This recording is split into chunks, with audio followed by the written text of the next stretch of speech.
ዳግም ከሚመጣው ከጌታችን ከኢየሱስ ክርስቶስ ጸጋና ሰላም ጣፋጭ ሕይወት ለከበራችሁ ቅዱሳን ሁሉ ይሁን። ፈረስ ወይም በቅሎ ልጓም ከሌለው ወደምንፈልገው አቅጣጫና ቦታ መምራት አንችልም ይሆናል። የሰው ልጅ ምኞት ልጓም ያስፈልገዋል። ሰው የሚፈልገውን ሁሉ ማየት የለበትም። ሰው የሚፈልገውን ሁሉ መስማት የለበትም። ሰው የሚፈልገውን ሁሉ ወደሚፈልገው አቅጣጫ ሁሉ መሄድ የለበትም። ለምን ብትሉ የምናየው ነገር የምንሰማው ሁሉ ሕይወት አይደለም፣ ሰላም አይደለም፣ ደስታ የሚሰጥ አይደለም።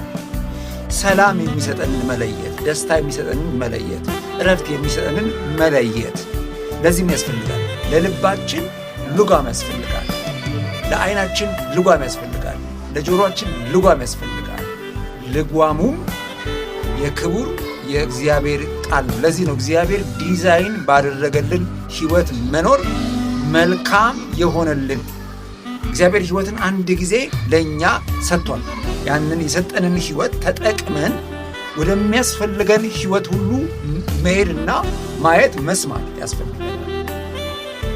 ስለዚህ በአንደበታችሁ ልጓም አስገቡ፣ በሕይወታችሁ ልጓም አስገቡ። ልጓሙም የእግዚአብሔር ቃል ነው። በእኛ በፈጠርነው መንገድ አንኑር ነው። እኛ በፈጠርነው እግዚአብሔር በፈጠርልን ሕይወት እንኑር፣ እንግባ፣ እንውጣ ነው የምላችሁ። እወዳችኋል።